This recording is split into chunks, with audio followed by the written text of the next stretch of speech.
Olá pessoal, estamos aqui de novo. Estamos do mesmo jeito porque estamos gravando as aulas separadas.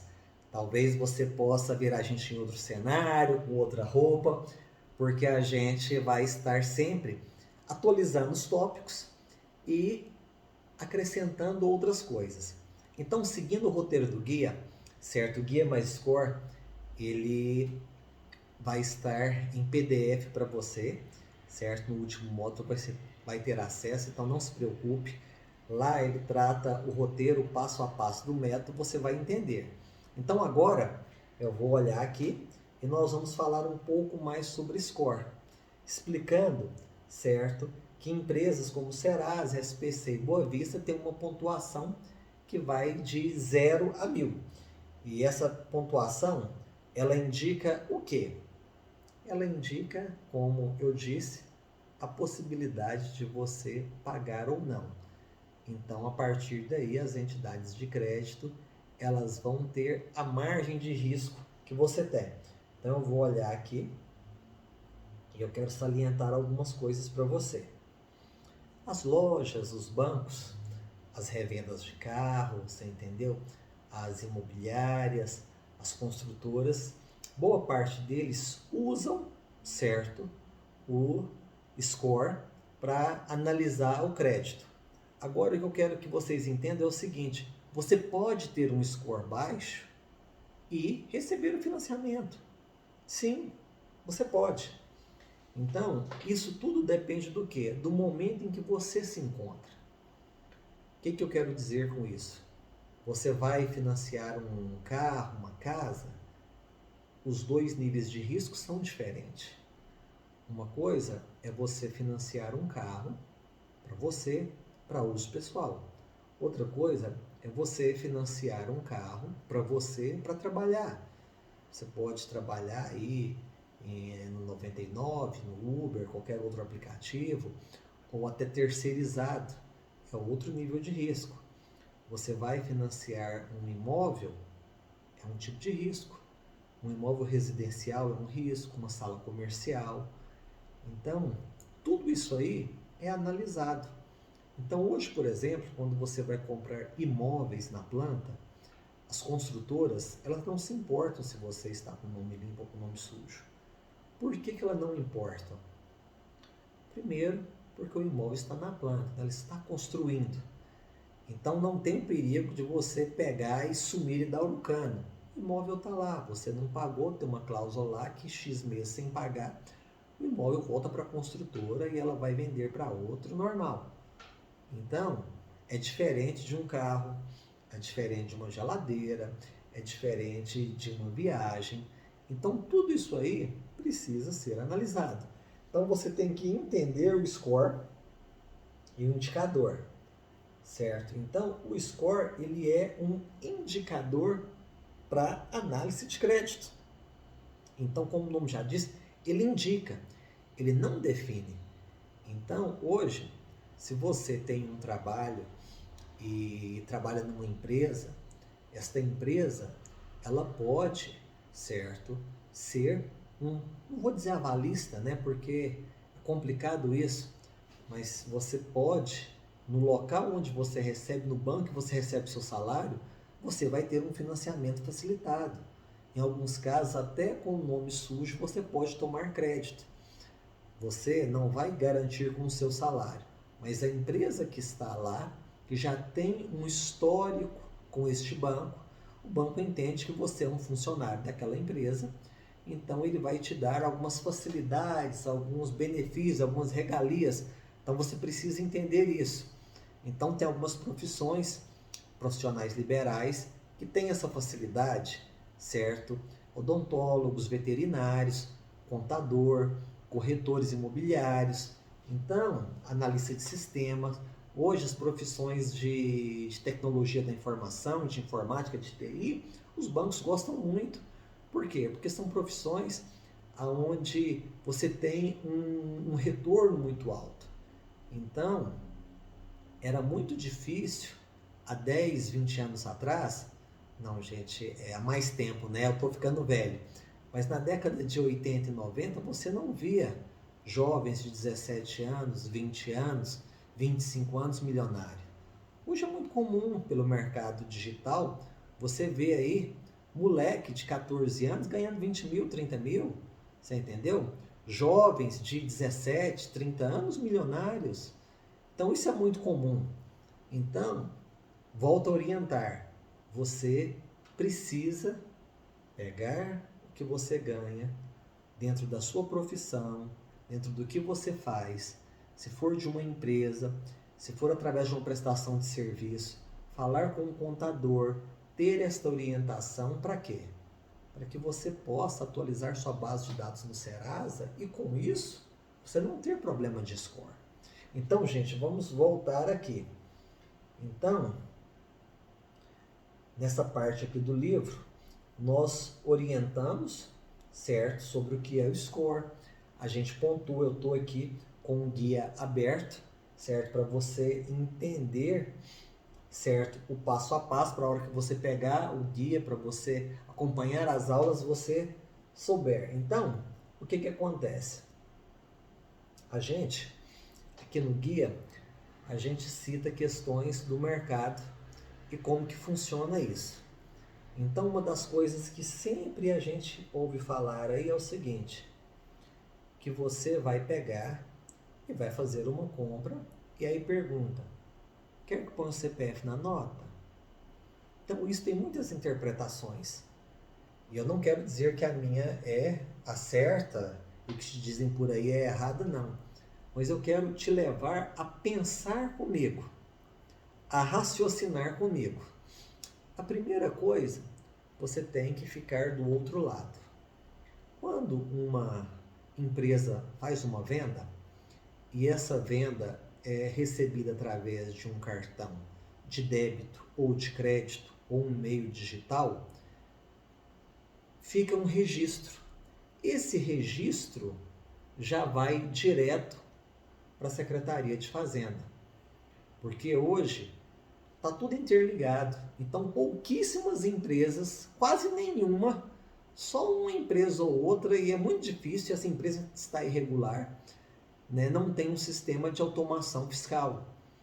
Então, hoje, quando você passa o seu cartão de crédito e pega aquela notinha, não a nota fiscal, aquele cupomzinho da máquina, você não quis a nota fiscal, mas o comerciante que te efetuou a venda, por lei, ao final do dia ele tem que fazer o fechamento, ele tem que levar aqueles dados para a contabilidade vai fazer o lançamento e emite-se a nota fiscal para o CPF indicado, porque o cartão de crédito passa isso para eles. Então, o que acontece? Aí tem alguns fatores que você precisa analisar. Se, eu digo se, a empresa que você está fazendo a compra tiver convênio com Serasa, vale a pena colocar o CPF na nota? Sim, vale. Por quê? Porque ela tem um convênio, ela vai mandar para o Serasa os dados da sua movimentação financeira e isso vai te ajudar internamente no Serasa a comprovar que você comprou e pagou, mesmo que seja à vista. Isso é bom, por quê? Mostra que você tem dinheiro, que você está no mercado, que você está circulando.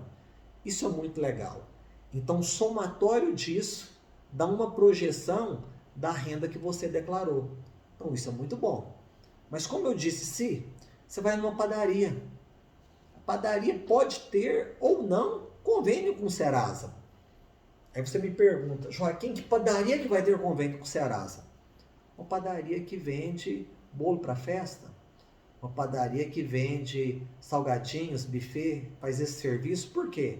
Porque ela precisa analisar o cliente antes. Ela vai vender num boleto, ela vai vender num cartão, ela vai pegar uma encomenda. Então, essa empresa precisa fazer um cadastro antecipado do cliente. Então, essa empresa, sim, ela pode ter um convênio com Serasa, com Boa Vista, com SPC, com esses ou outros birôs de crédito. Entendeu? Ou ir direto no banco. Talvez ela não tenha, mas o banco tenha. Então, o banco dela, da empresa que você está tomando serviço, certo? Com certeza tem. Todos os bancos têm convênio com Serasa. Então, você precisa. Então, a questão de colocar o CPF na nota, você precisa analisar isso, se você quer ou não. Eu digo que vale a pena, sim. Tem muitos que falam assim, nossa, Joaquim, mas o governo vai saber quanto que eu ganho, isso é ruim, vai querer me cobrar imposto. E eu digo para você, não se preocupe com isso. Não se preocupe com isso. Eu adoraria que você pagasse 1 milhão de imposto. Por quê? Para você pagar 1 milhão de imposto, você está milionário, você está ganhando muitos e muitos e muitos milhões. Então, seguindo aquela máxima que está na Bíblia, dai a César o que é de César. Então, eu sou a favor que você pague imposto, sim. Agora, pague dentro da lei. O que quer dizer pagar dentro da lei?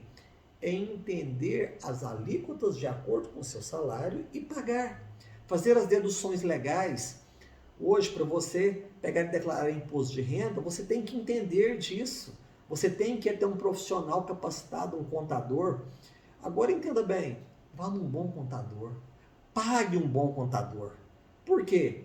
Porque tem muitos contadores que eles vão fazer o quê? Eles vão se limitar a preencher um formulário. Eu não te sugiro aí nesse profissional. Vá num profissional que te oriente, que sente com você e fala, olha só, quanto que você ganhou? Ah, ganhei tanto.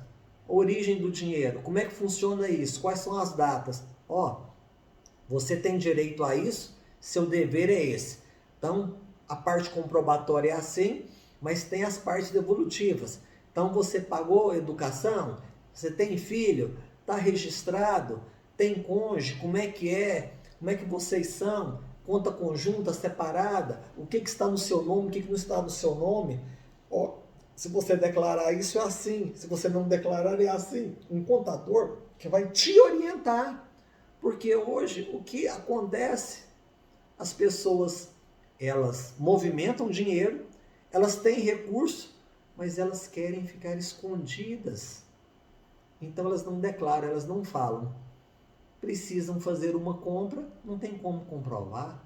Ah, mas eu ganho isso, eu movimento isso. Tá bom, mas a sua movimentação não é justificada. Você não tem um lastro financeiro. Então como que o banco vai te emprestar? Como que seu score vai estar lá em cima? Não faz sentido. Você tem que entender isso. Então, este detalhe você precisa saber. Então, declare.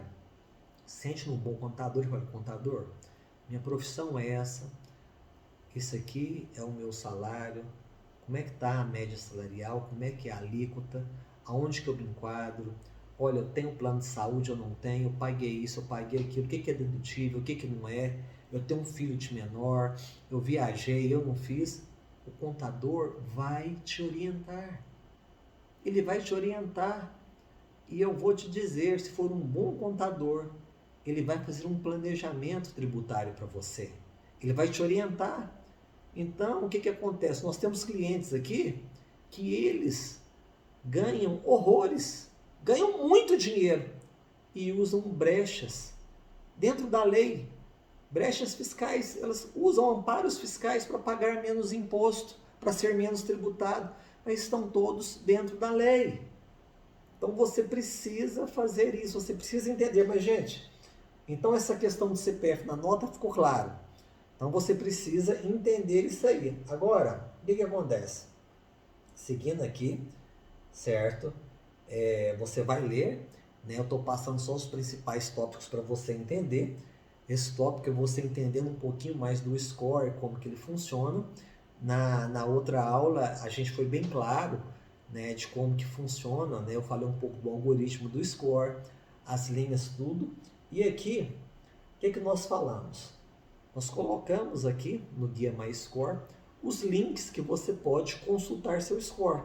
Hoje a consulta é gratuita, você faz via celular ou um computador, você vai fazer um cadastro básico. Esse cadastro você vai ter uma confirmação por SMS no seu celular ou num e-mail que você cadastrar, vai cadastrar uma senha. É bem seguro, tá? Boa Vista, SPC, Serasa, criptografia dos caras é top. Não precisa se preocupar, você pode fazer e lá você vai poder consultar gratuitamente, certo? O seu score, ok? Então eu coloco isso aqui e você pode fazer, seu cadastro e a sua consulta básica. Tá certo? Gente, é isso hoje. Na próxima aula eu quero falar para vocês sobre a pontuação, sobre como que funciona a pontuação e como que você vai entender um pouco mais essa pontuação. Então, sua pontuação escola ela é formada por uma ampla gama de informações. Então, o que que acontece? Você precisa entender isso aí também. E a gente vai falar um pouco do passado e do histórico financeiro seu, ok? Então, gente, eu te vejo na próxima aula e aqui o score é levado a sério. E queremos que você aumente o seu score em 7 dias, seguindo aqui tudo que nós vamos te ensinar. Forte abraço e até a próxima aula.